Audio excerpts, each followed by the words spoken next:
questions from mechanics and heat. And today we will be starting the portion with the optics. So let's get started with the discussion part. So in this optics particular, we will be covering up the formation of images by plane and spherical mirrors. We will also be covering up the topic from refraction and total internal reflection. Then after the formation of images by lenses, then telescope and microscope, and lastly we'll be looking forward to the wave optics fundamentals.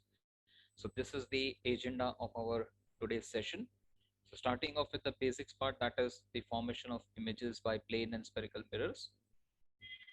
Now in this particular, whenever we are discussing this formation of images, we generally need to know that what is the image, what kind of images are obtained, that is whether it is real image or virtual image. So image is nothing but if light ray is coming from an object and it meets or appear to meet at a point of reflection or refraction, then this point is called as the image of that particular object. Then after the real image, which is obtained by the real meeting of light rays, and it can be obtained either on a screen, and real image by nature it is inverted. Now if we talk about the virtual image, then the image which when light rays are not really meeting but appears to meet only, then at that point of time we find the image as virtual. Now when it comes to the discussion of plane mirror, so plane mirror is a highly polished planar surface, and we can see that the different properties of image which is formed by plane mirror are just as per given, that is the size of image that is equal to the size of object, that means the object and image are of same size. The magnification is 1 or unity. Then after the distance of image from the mirror, that is equal to distance of object from the mirror. That means if we try to denote this with u and v, wherein u is the object distance and v is the image distance, so v is equal to u for the case of the plane mirror. Then we have a plane mirror may form a virtual as well as real image, and one can see his full image in a plane mirror or half height of any person. Now, when two plane mirrors are held at a certain angle, the number of images of an object which is placed between them can be found out using this particular relation as n equals 360 degree minus theta minus 360 degree upon theta minus 1 if 360 upon theta is an even integer, and if n is integral part of 360 upon theta, when 360 upon theta is an odd integer. Okay, so only the integer part of this particular, if this ratio is an odd integer, then at that point of time we are supposed to consider only the integer part, and if it is an even integer we need to use this particular. Okay, so let's say for the sake of simplicity, if I write over here 360 upon theta angle is 45. Okay, so in this case the particular which we are following, that is generally this one. Okay, if we try to simplify it, and if 360 upon theta is an even integer, that is, let's say if 360 upon 60, then in that case we generally prefer this particular relation. All right, so if keeping an object fixed, a plane mirror is rotated in its plane by an angle theta, then the reflected ray rotates in the same direction by an angle 2 theta. Now these kind of multiple choice questions can be asked to you. That means instead of this angle theta, certain angle value can be provided to you, and you are supposed to answer that what is the angle the reflected ray rotates. So simply you need to multiply this angle value by 2 and you are there with your answer. So these kind of MCQs can be asked to you. Thereafter we have the focal length as well as radius of curvature of a plane mirror is infinity, and power of a plane mirror is 0. This can be asked in the MCQ type questions. What is the power of plane mirror? You will be provided with 4 options and you need to select any one. So one of the option will be 0. Then after, in the image formed by a plane mirror, the right side of the object appears as left side and vice versa. So this phenomenon we generally tend to call it as lateral inversion, and this can be observed in uh, ambulance. The word ambulance is written as laterally inverted, and this is due to the reason that whenever a person who is driving ahead of any ambulance, he or she can figure it out that okay, ambulance is just want to go ahead. Now, the fundamental of deviation. So this includes the two different cases, that is, if reflection is once, for that we have only one mirror utilized right over here. This is the plane mirror, wherein this is the normal, okay, which is drawn at the point of incidence. Now this is the incident ray, okay, incident ray. This is the reflected ray, and the I and R are the angle traced by the incident ray with the normal and the angle between the reflected ray with the normal. This delta is the deviation. Okay, so this deviation value can be calculated if only one mirror is utilized, that is given by this relation as 180 minus 2i. In a similar way, if we are having two mirrors utilized and these two mirrors have an angle theta between them, so this deviation value can be calculated using this formula, that is 360 degree minus 2 theta. Now this can be utilized in calculation of these kind of multiple choice questions. So these two results are of prime importance as and when we talk of the multiple choice questions. Okay. Now moving ahead with the fundamental of spherical mirror. So what is a spherical mirror? It is a highly polished curved surface whose reflecting surface is a cut part of the hollow glass sphere, and these are generally of two types, that is concave and convex. So concave mirror is a spherical mirror whose bent in surface is reflected, as you can find right over here on the screen, that this particular part is reflecting and this hash line is the rough surface. Now the convex mirror is a spherical mirror whose bulging out surface is reflecting, as you can find right over here. So these are the two different types of spherical mirrors. Now few of the terminologies which are associated with the spherical mirror, that is the center of curvature, radius of curvature, pole, focus, focal length. Okay, so center of curvature is the center of the sphere from which the mirror is made. Radius of curvature is the radius of the hollow sphere. Then the pole, that is the central point of the spherical mirror. Principal focus or focus, that is when a parallel beam of light of rays, when a parallel beam of light rays is incident on a spherical mirror, then after reflection it meets or appears to meet at a certain point on the principal axis, which is called as the focus point. Now the focal length is the distance between the pole and focus, and generally the relation between focal length and radius of curvature is to be taken as f is equal to r by 2. Now the mirror formula, you already know this thing. This is of prime importance for simplification of many of the problems based on the formation of images by spherical mirrors, wherein f, v and u are, for f is focal length of the mirror, u is distance of the object or object distance, and v is the image distance. Okay, so here are the two different instances for mirror formula. One is for the concave mirror, one is for the convex mirror.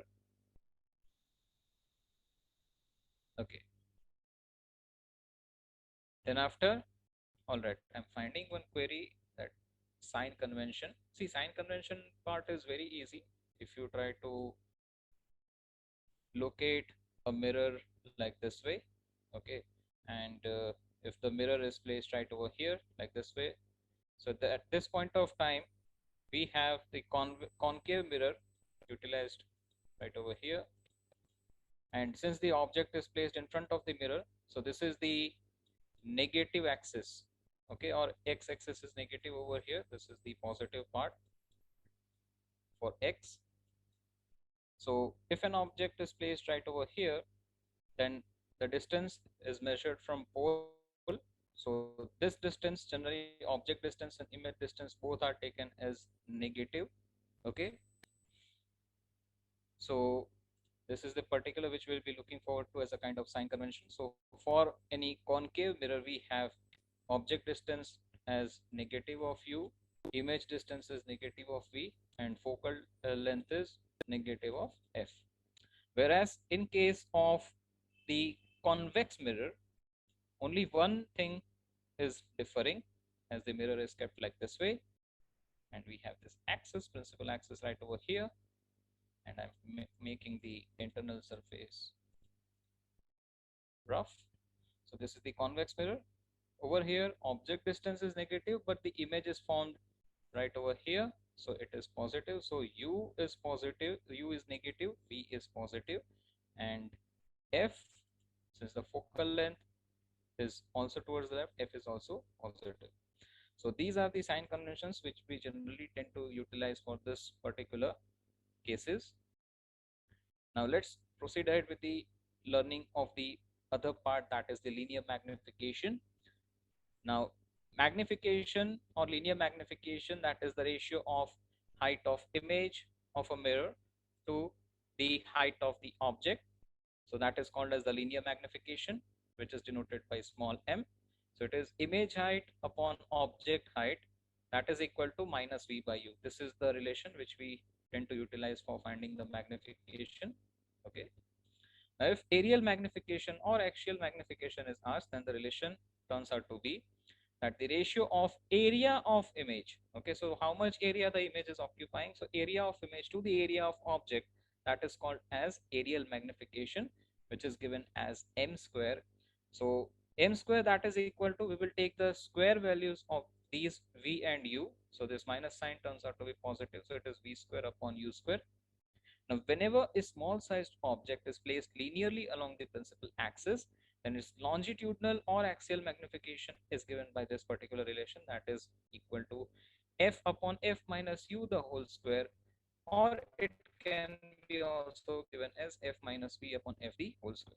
Now, for the sake of simplification of various MCQs which can be asked in your complex examination, I request everyone to kindly take the screenshot of this and reply me in the chat window once it is done.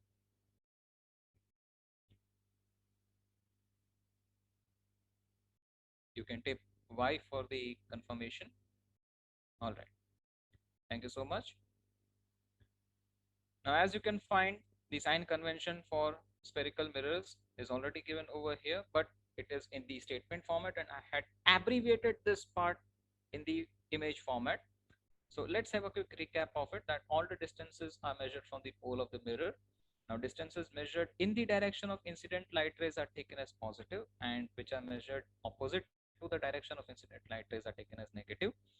Now the distances measured from the above the principal axis are positive, and below the principal axis are negative. Now this is very easy. It is very easy to understand the situation over here, that if the mirror orientation, okay, if it is like this way, then this height which is measured upward is positive, and if the image is obtained right over here, that is inverted image is obtained, then we take that image as it is negative.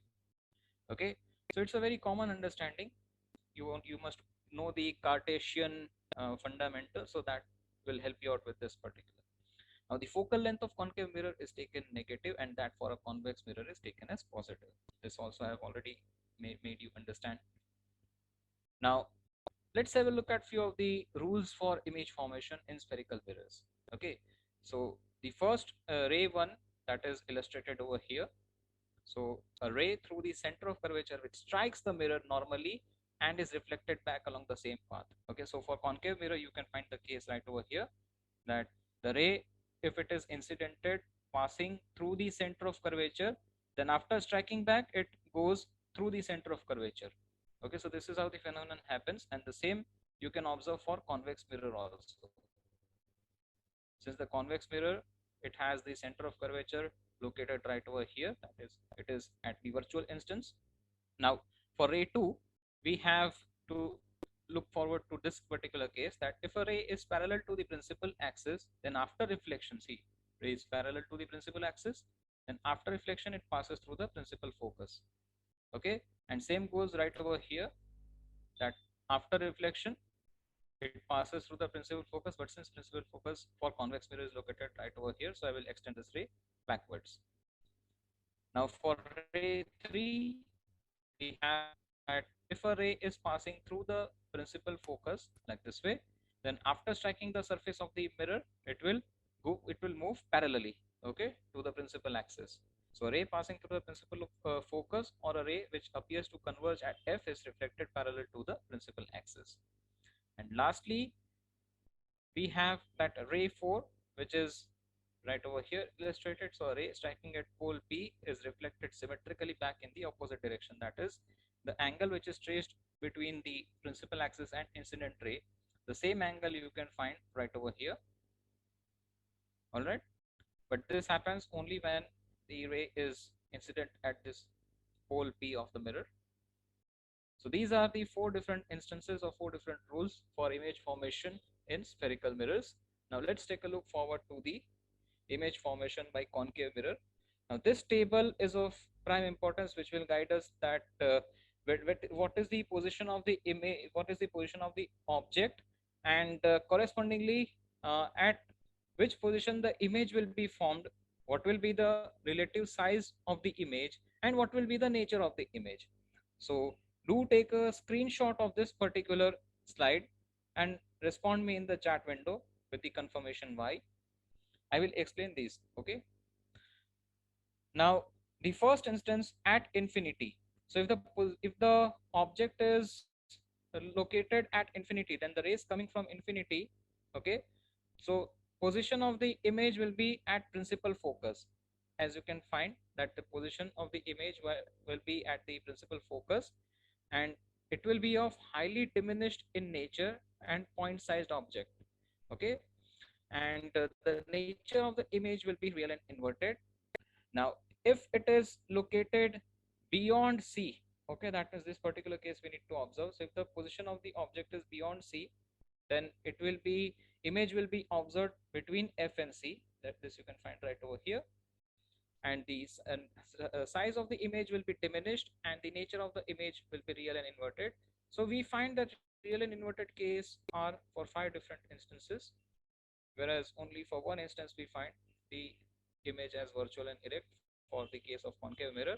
And to memorize this table in a quicker way, as you observe right over here that if the position of the object is at infinity, okay, then you can find this infinity over here, and at focus f2, so it is at focus f1 right over here. So it is just vice versa to it if you observe. Okay, so if at infinity is the position of the object, so the position of image will be at principal focus, and if the position of the object is at principal focus, the image will be formed at infinity. So just vice versa to it, you will be observing it.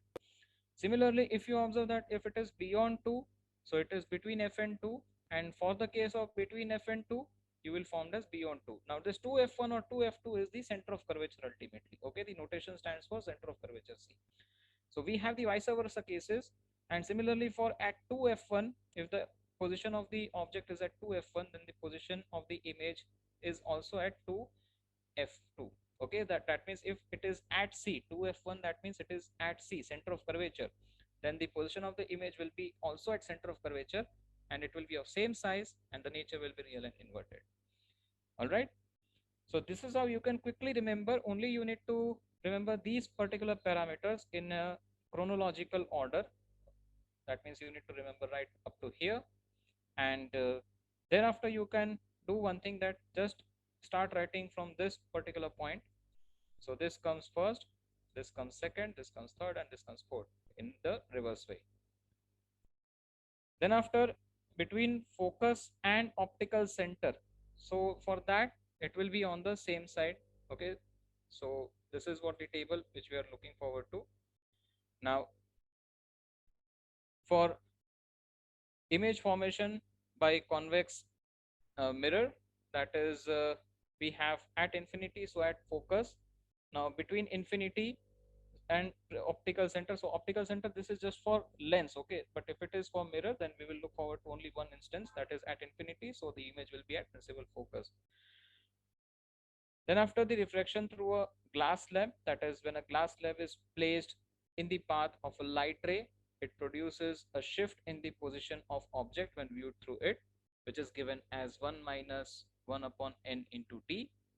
So when object is in denser medium and seen from rarer medium, normally through the plane surface, the apparent depth of the object that is given as 1 minus 1 upon n into actual depth of the object in the denser medium. This is just for the sake of understanding part.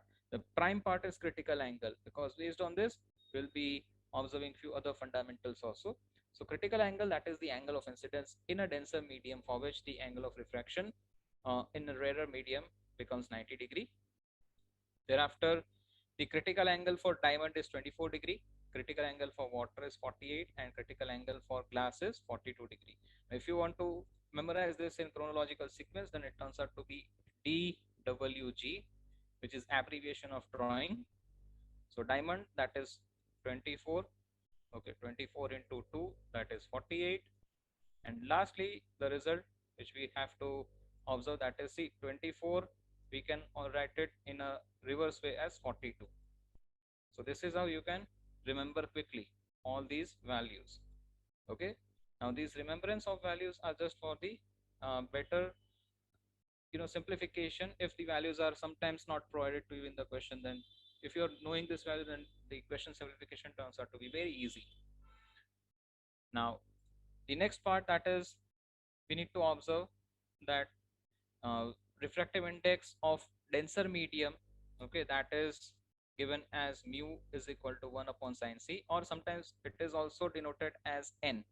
Okay, small n is also sometimes utilized, and critical angle increases with temperature. Now it is an important phenomenon to note that the refractive index, okay, mu v and mu r, so similarly we have cv and cr. Now this is just for the sake of better understanding, it is kept. Thereafter, the problem, that is, light ray incident on a plane mirror at angle 30 degree, then find the angle of deviation for incident ray so that it is reflected from second mirror placed at 60 degree with the first mirror. Now we know from our understanding that the deviation fundamental, okay, we need to find the angle of deviation. So delta is equal to, now this is the case wherein we are utilizing second mirror. So recall the fundamental which I've already taught just before few minutes. You need to recall this particular delta is equal to 360 minus 2 theta. So this theta value is given to you as 60 degree. Okay, so you need to utilize this particular relation for the simplification of this question. So this theta value is 60 degree. So deviation delta can be calculated as 360 minus 2 into 60. If you further simplify it, it is 360 minus 120, and there you go with your answer. Yes, I can find response in the chat window. Very good. Very good. Very good. So your answer is correct. It is 240 degrees. All right.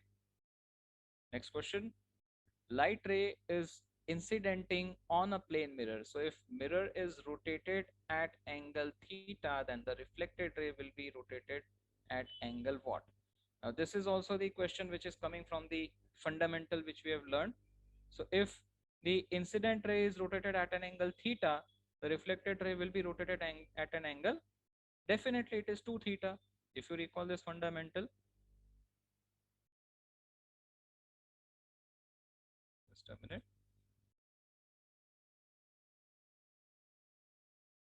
Yes, you can observe this particular point thoroughly. So the if a plane mirror is rotated in its plane by an angle theta, then reflected ray rotates in the same direction by an angle 2 theta. Okay, so if these concepts are known properly, then it is very easy to answer these kind of questions at a rapid rate. So the answer turns out to be 2 theta. Very good. Now for problem 3, we need to follow certain steps for the simplification. So what is given, that on the axis of concave mirror of focal length f, a small linear object of length b is placed at a distance u from the pole of the mirror. Now, what will be the size of the image? Now, for this, we will utilize the mirror formula for the sake of simplification. So, mirror formula is 1 upon V plus 1 upon U equals 1 upon F. Okay. So, from this formula, can we write like this way?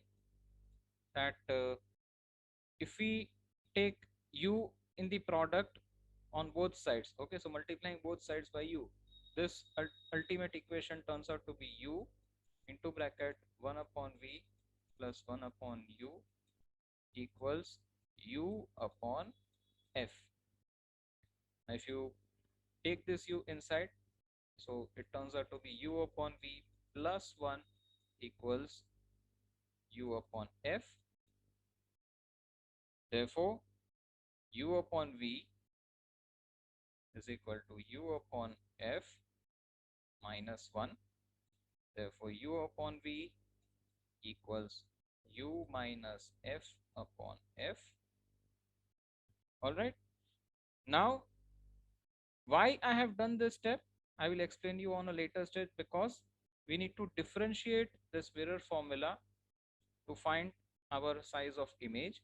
So on differentiating this particular mirror formula, we have the minus V raised to minus 2. Use the rule of differentiation and it turns out to be dV minus U raised to minus 2. Okay, it is du. Now, since focal length is constant, okay, focal length of any mirror is constant, so derivation of constant is 0. Object distance and image distance can vary, so these are to be taken as variable, and focal length is constant, so hence derivation of constant is 0. And this we have simplified it by differentiating this mirror formula. Now, we followed the rules of differentiation wherein the chain rule was applied, and after this simplification we come up with the result as, now if you take this minus U raised to minus 2 du towards the right hand side, okay, and it turns out to be minus V raised to minus 2 dV is equal to minus U raised to minus 2, sorry, it turns out to be positive du. So ultimately, if you observe that we have dV is equal to V square upon U square, okay, du. Now I have rewritten it directly. See, U raised to minus 2, that means it can be written as 1 upon U raised to 2, and this V raised to minus 2, once it goes to the denominator, so it turns out to be denominator of denominator if I convert this power into positive, and then I've kept in the numerator. So I've did the direct step. Okay. So dV is our size of image. dV is our size of image, and du is size of object. So object length is given as b. So du is equal to b. Then we have u upon v. Okay, we will utilize this particular part. See, we have v square upon u square. So from this particular relation, we can utilize this by rewriting it as v upon u form. So v upon u is equal to f upon u minus f. So taking the square of this value and substituting right over here, it turns out to be dV is equal to f upon u minus f. Okay, and I will take the square of this entire bracket. Instead of writing it individually, I will take the square of entire bracket, and this du equals b. I will keep it over here. So my final answer is which option? You are having dV is equal to f upon u minus f the whole square into b. So have your answer in the chat window. dV is the size of the image, and we are done with the result. So you can list down the option in the chat window, whether it is A, B, C, or D. Very good. So definitely it is option A, as you notice that it is dV is equal to F upon U minus F the whole square into V. So that option is certainly this option A, and hence that is the final answer.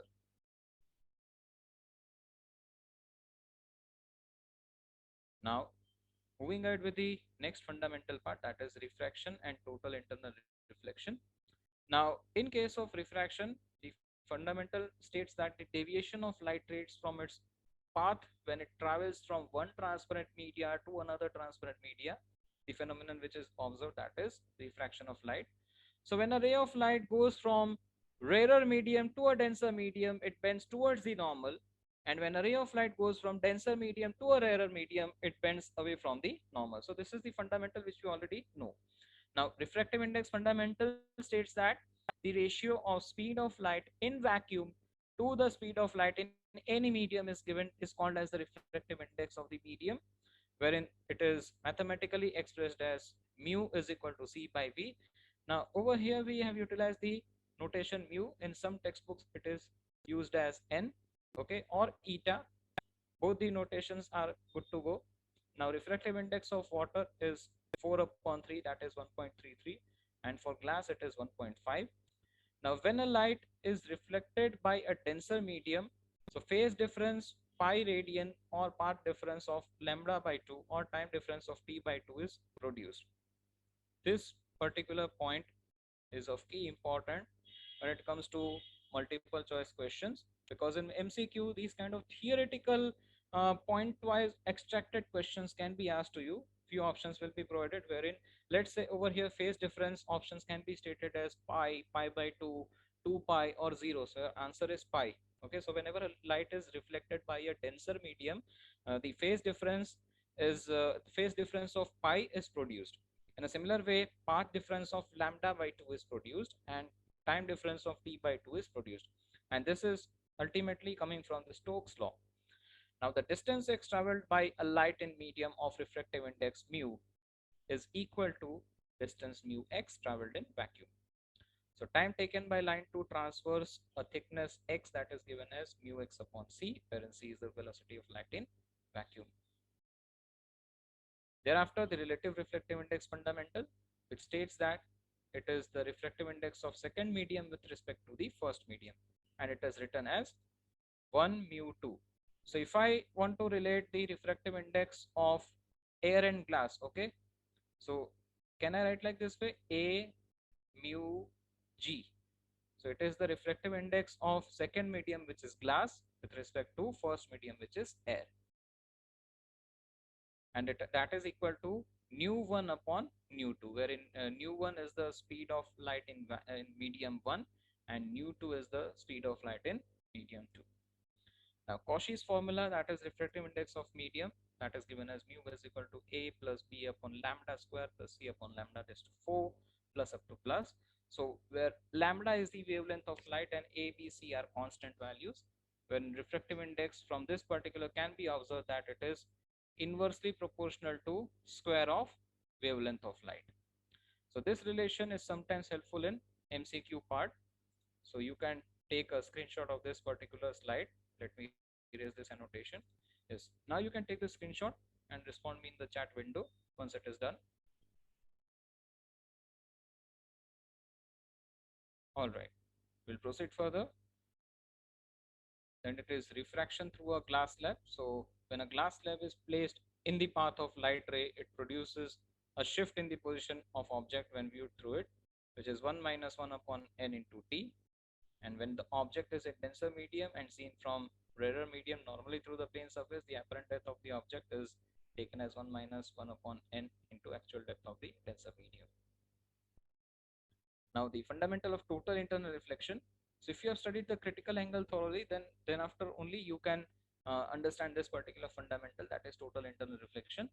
So when a light ray which is traveling from a denser medium towards a rarer medium is incident at the interface at an angle of incidence greater than the critical angle, then it is observed that the light rays are totally reflected back into the denser medium.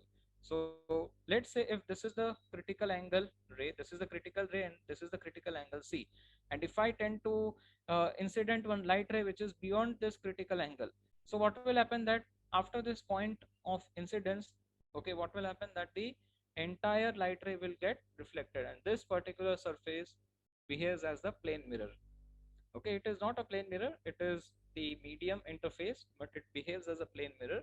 So this phenomenon is called as the total internal reflection, wherein for execution of this total internal reflection, the conditions must be obeyed, that is the ray must travel from denser medium to rarer medium.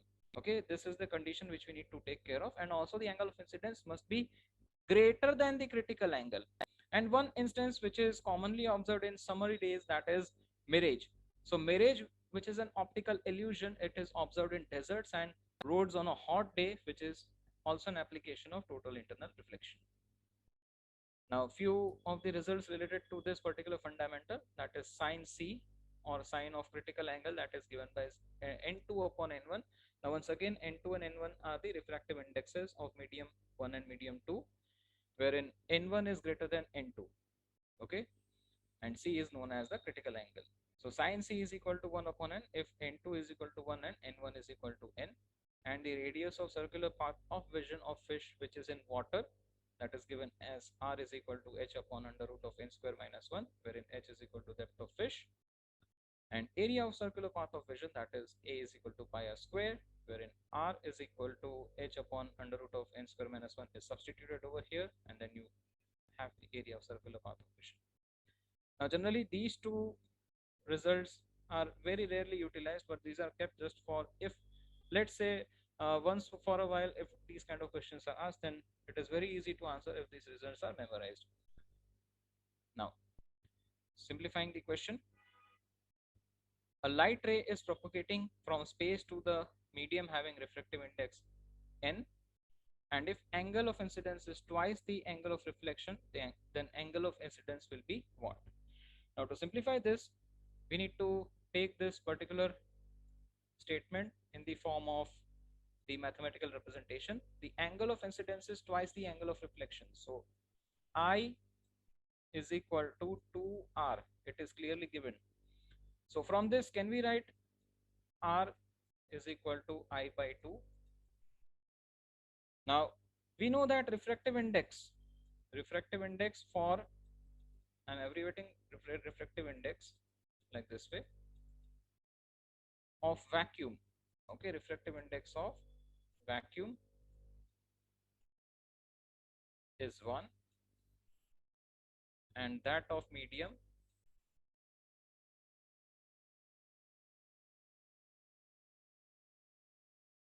is n.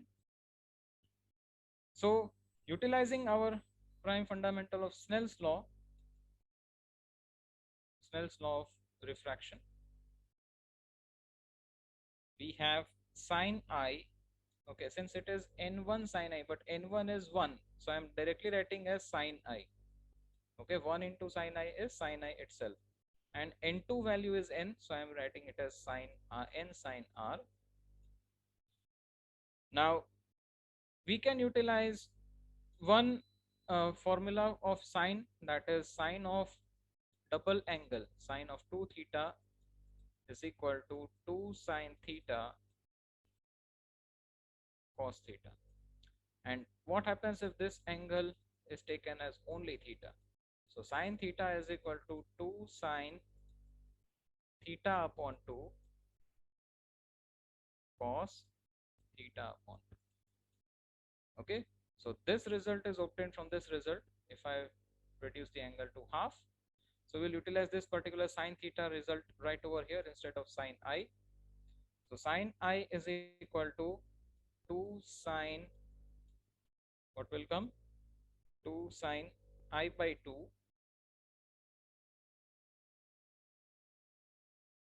cos I by 2, that is equal to n. Now the sine r, this r value is equal to I by 2 from this particular result. We will be extracting it.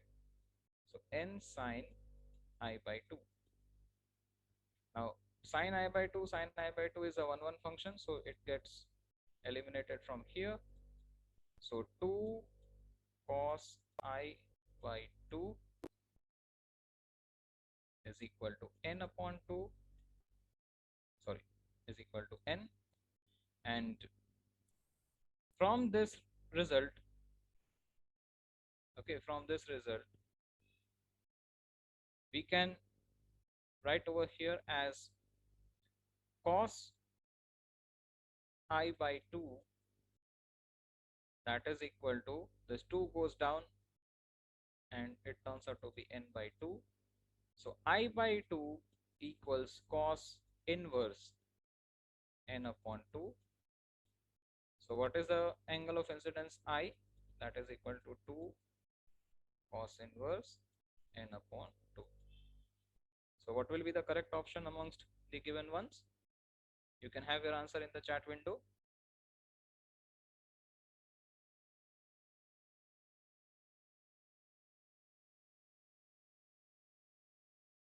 This is our final result.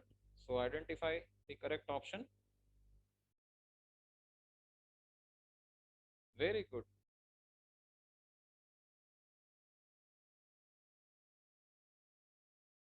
All right. So definitely it is option A.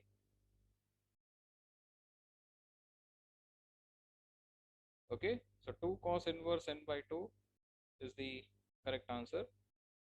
Thereafter, the refractive index and critical angle of glass with respect to air is n and c respectively. Now we need to figure out that light ray entering at angle of incidence c from air, if angle of refraction is r, then sine r is equal to what? So to simplify this question, we will once again follow certain steps.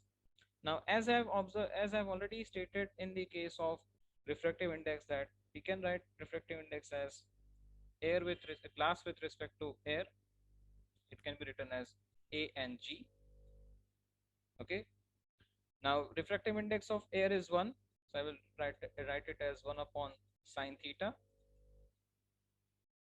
And instead of writing this a and g in such a longer way, I will rewrite this equation as n is equal to 1 upon sine theta for the sake of simplicity. So which brings down the value of sine theta to be 1 upon n. All right. Now we'll utilize the Snell's law. So Snell's law is given as n is equal to sine I upon sine r, that is equal to sine theta upon sine r. So what is the next step to follow? It is very easy. So sine r is equal to sine theta upon n.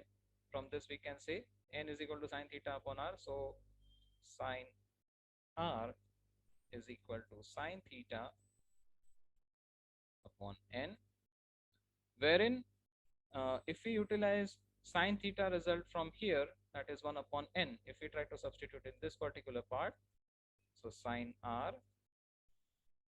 equals, what will come? It is 1 upon n into n, so it is equal to 1 upon n square.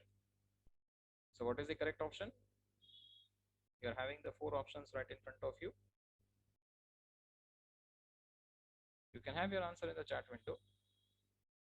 Very good, very good, very good. Yes, definitely it is option D.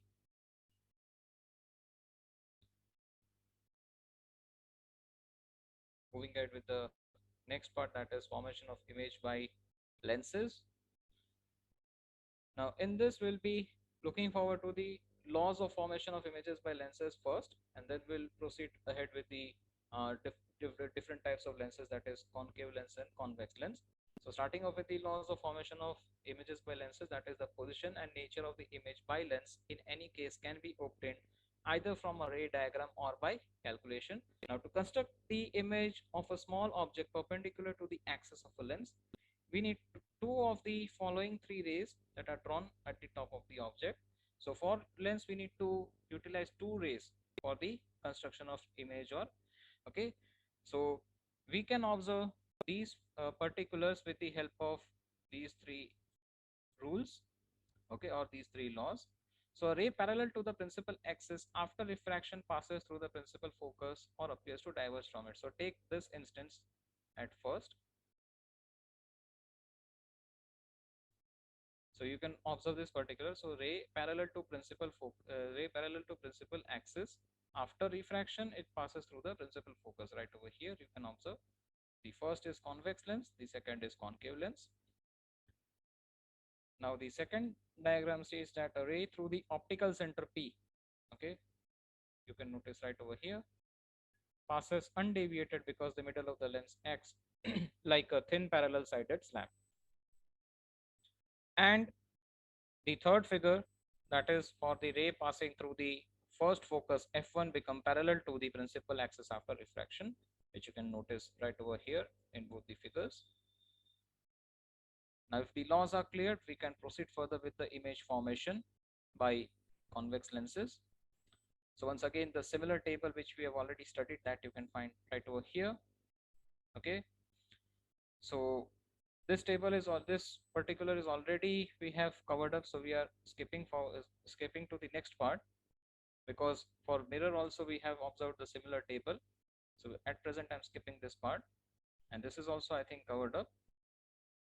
Now let's have a look at focal length of a lens combination. So when lenses are in contact, okay, combination of lenses, that means when two lenses are kept in contact, two or more lenses, then the focal length which is observed, that is 1 upon f, okay, that is given as 1 upon f1 plus 1 upon f2, wherein the power of the combinations turns out to be p is equal to p1 plus p2.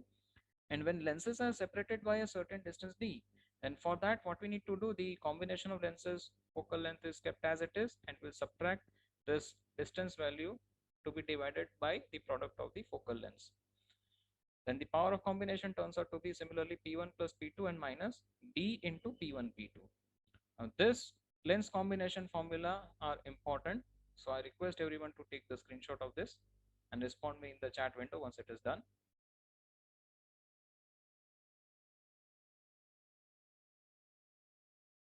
All right.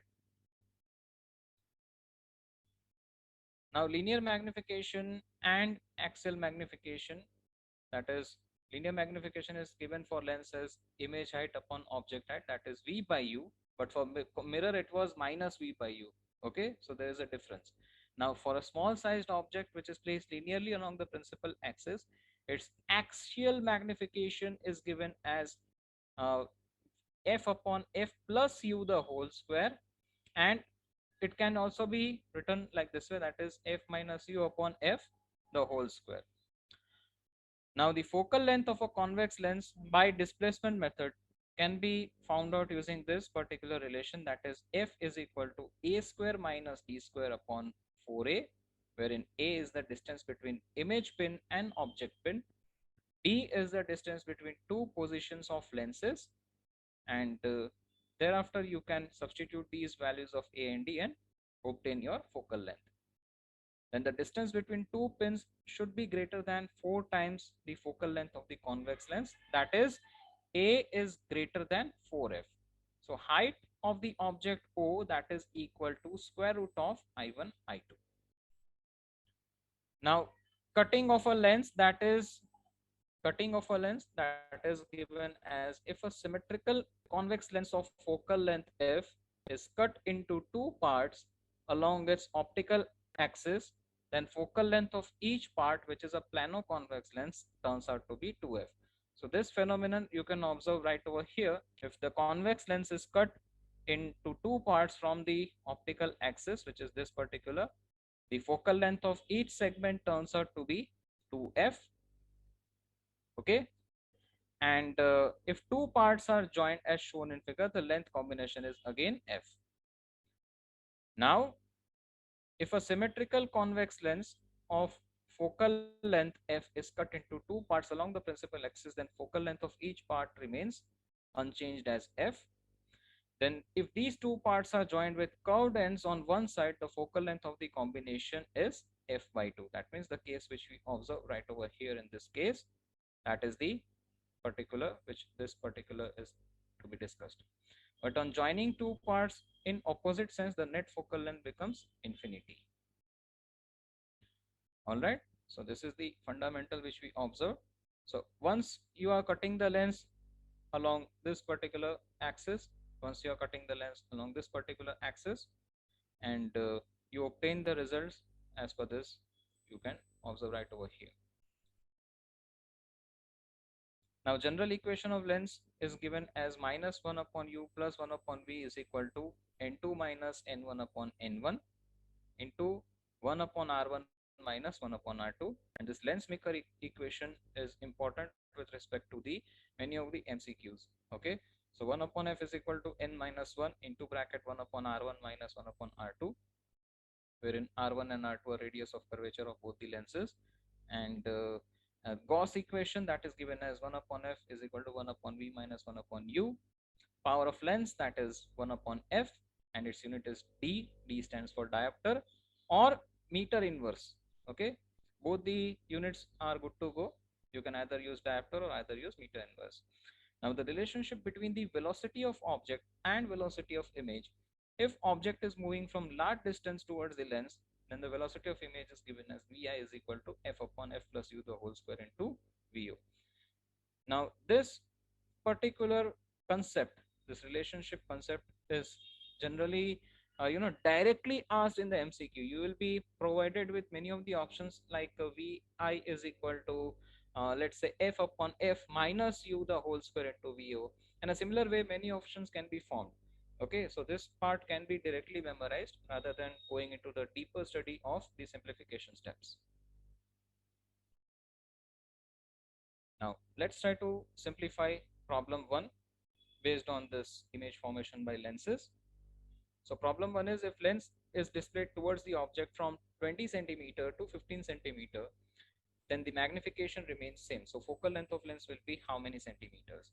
Now to simplify this, we'll utilize the lens formula as 1 upon v minus 1 upon u equals 1 upon f.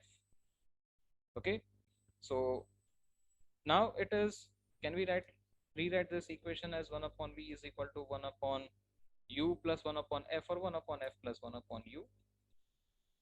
That is equal to, if you take the simplification, it is fu or uf, and the numerator turns out to be f plus u.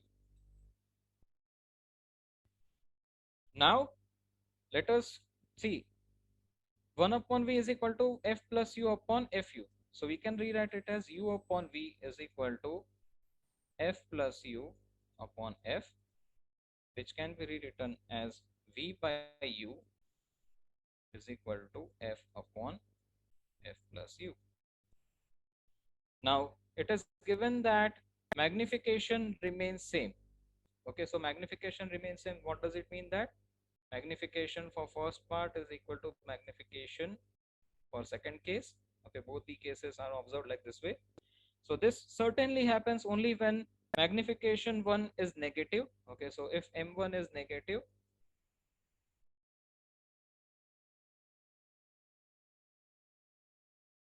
and m2 is positive,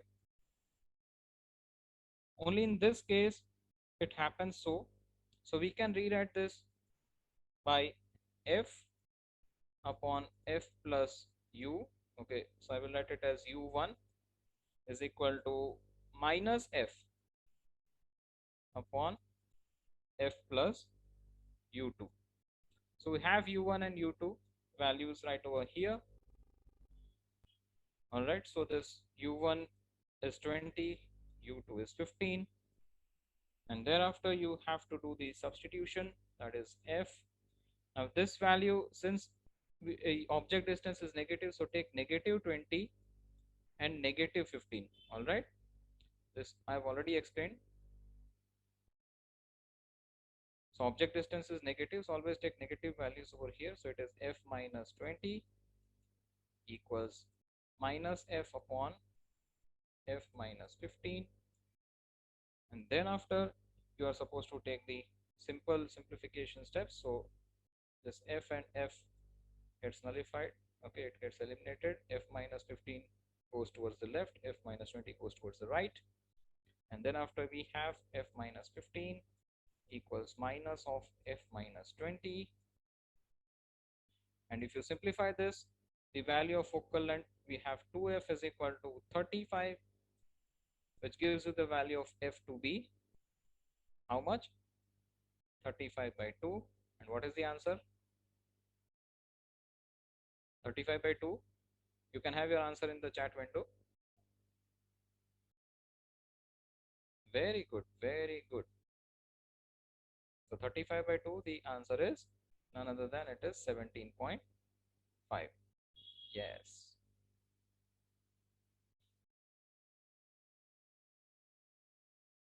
Then after the fundamental of telescope and microscope.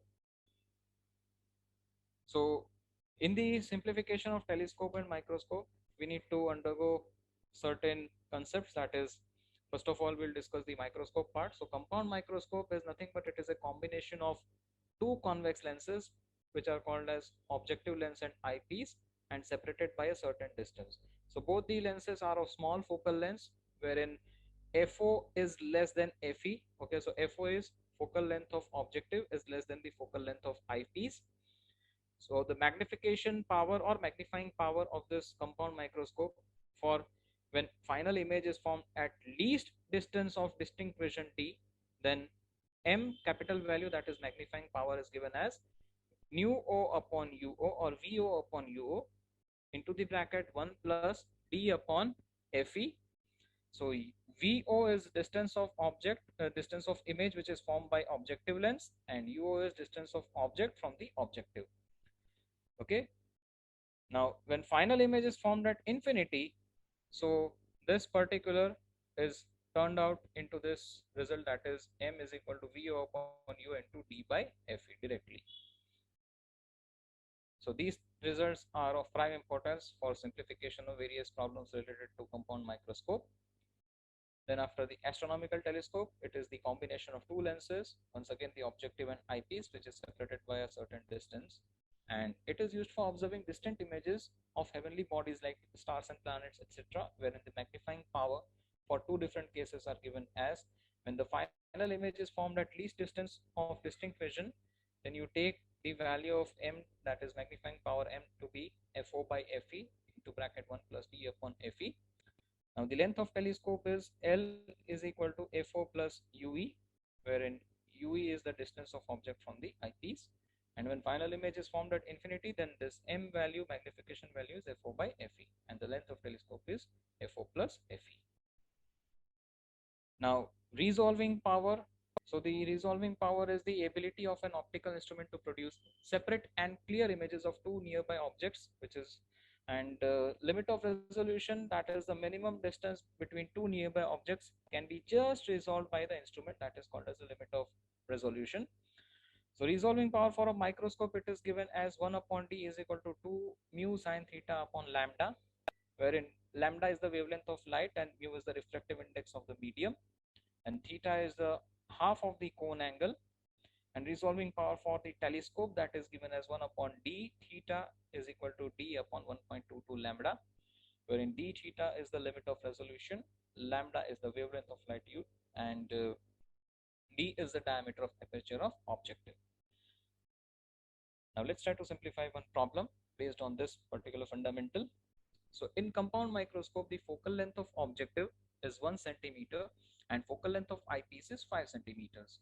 Now both the lenses are at 12.2 centimeters from each other. The object should be placed from objective at distance of blank centimeter, so that final image is formed at a distance of distinct vision, and the resultant magnification by instrument will be how much. Now to simplify this, we'll once again undergo certain steps. So the values of focal length of objective, that is FO value, is given as 1 centimeter, and focal length of eyepiece is given as 5 centimeters. So FE value is given as 5 centimeter, and both the lenses are at 12.2 centimeters. So this is the tube length. Okay, so tube length is given as 12 centimeters. Now the object should be placed from objective at distance how much? So for objective, okay, for we'll first find for eyepiece and then we'll utilize that result for objective. So using lens formula for eyepiece, I'm writing it over here, using lens formula for eyepiece,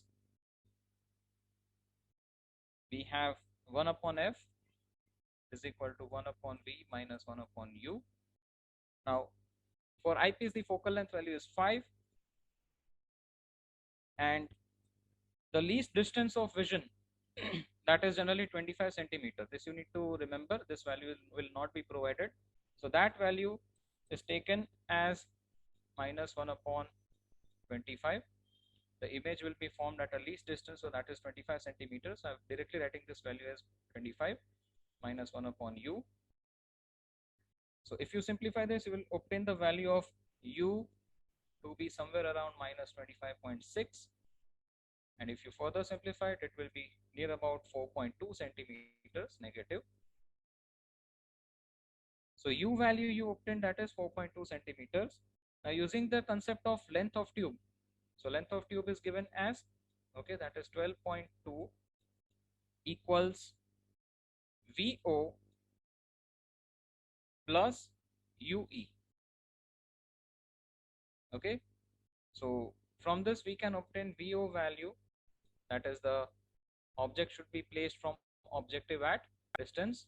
What distance? That is given as somewhere around 8 centimeters. If you substitute the value of UE, which you have already found over here, that is minus 4.2 centimeters, then you take the difference and you obtain the answer as 8 centimeters. So from the given options, now you are in a dilemma that it will be either option B or option C. So let's clear this dilemma by simplifying the rest of the part of the question. That is, you will utilize once again lens formula for the objective.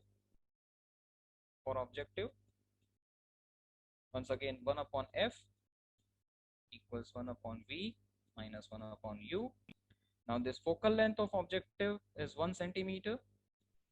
So 1 equals, now for this we have the v distance as 1 upon 8 and 1 upon u is to be found out. Okay, so if you take the simplification, I'm directly writing the value of u as minus 7 upon 8. Okay, so 1 upon u is equal to minus 7 upon 8, which gives the value of u to be minus 8 upon 7, that is equal to minus 1.1 centimeters. Now we'll utilize these values in calculation of the magnification part. So magnification m is given as m is equal to,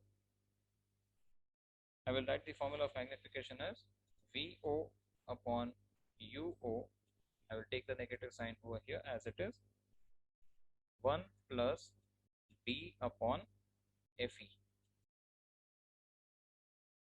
Now if you substitute the results which you obtained, so it is given as, see, this VO value is 8 upon minus 1.1 and into bracket 1 plus 25 is the least distance upon 5.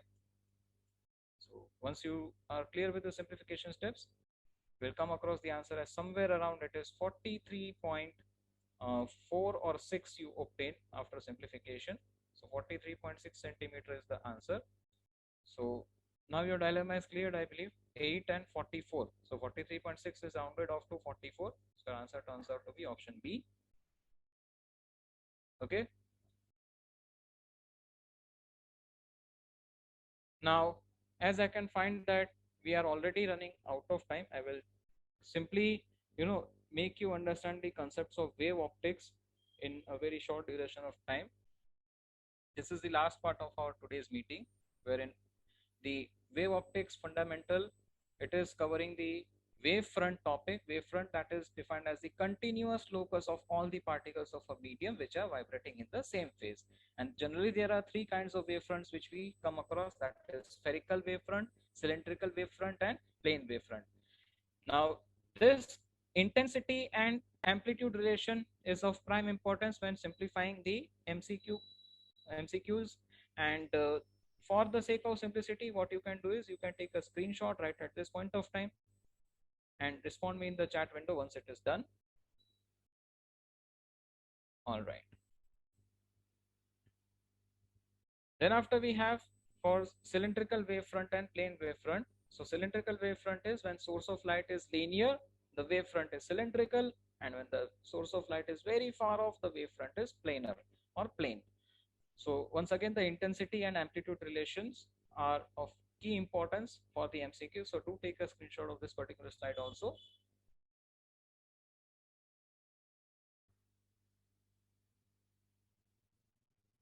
All right.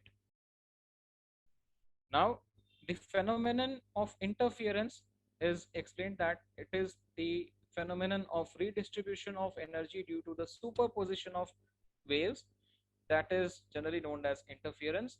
Now, the interference which is taking place at points of maximum intensity is a constructive interference, and which is taking place at minimum intensity is a destructive interference. Now, for constructive interference, we have the phase difference value as phi is equal to 2n pi, and part difference is given as delta x is equal to n lambda. And for destructive interference, we have phase difference as phi is equal to 2n minus 1 into pi, and part difference is equal to delta x equals 2n minus 1 upon 2 into lambda, wherein the values of n for constructive interference it starts from 0, and for destructive interference it starts from 1. Okay, these two conditions are important part. Then after, the amplitude of resultant wave, that is computed using this formula as r is equal to under root of a square plus b square plus 2ab cos phi. Okay, wherein a and b are amplitudes and phi is the phase difference between the two waves. So maximum amplitude is given as sum of the two amplitudes, and minimum is given as the difference of the two amplitudes. Okay, so intensity of wave is found out using this fundamental, that is I is equal to a square plus b square plus 2ab cos phi, which is also equal to I1 plus I2 plus 2 under root I1 I2 cos phi, wherein I1 and I2 are intensities of two waves.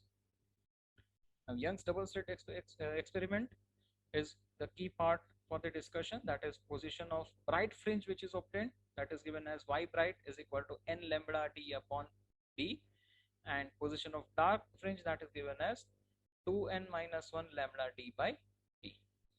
Now, this fringe width is taken as the distance between the centers of two consecutive bright or dark fringe, which is also called as the fringe width, and it is denoted by beta, that is equal to lambda d by d, and the angular fringe width is given as theta is equal to lambda upon d, wherein is equal to beta upon d. So lambda is the wavelength and d is the distance between the two coherent sources.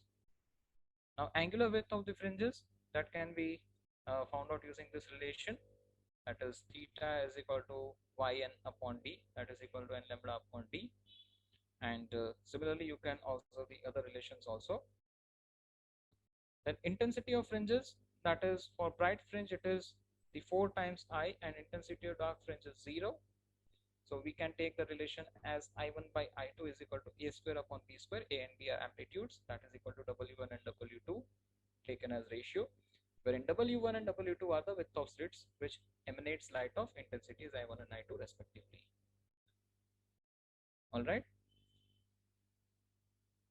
So these are the final portions, and yes, what we can do is, at present you can take the screenshot of this Young's double slit experiment slide, minimum intensity, respond me in the chat window. I will pace up now.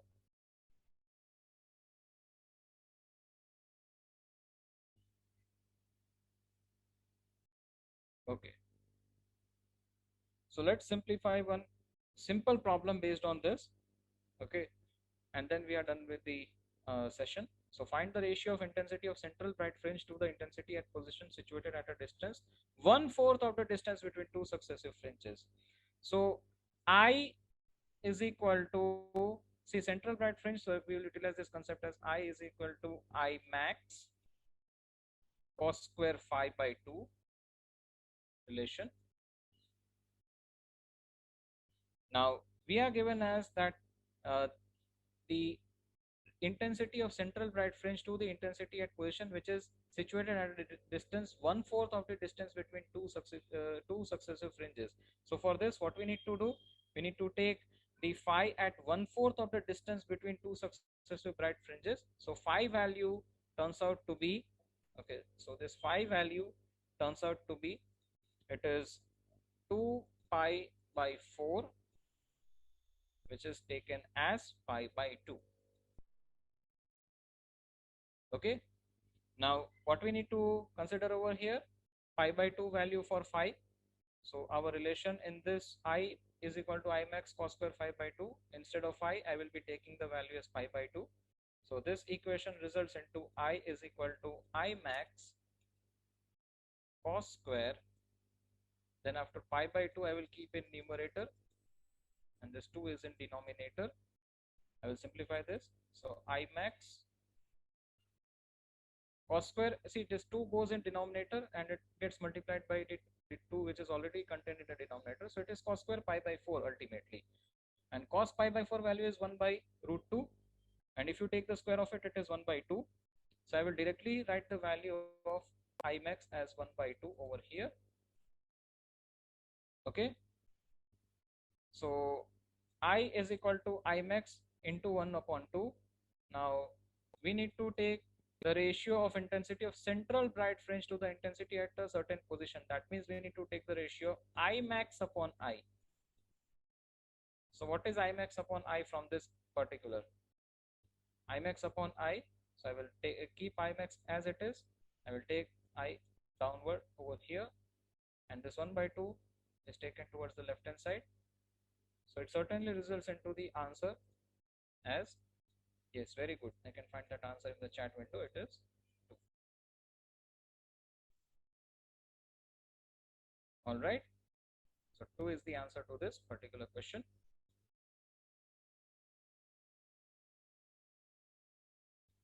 So I'm really thankful to AdmisTech team to provide me this opportunity to conduct this complex classes. Now I would like to hand over this session to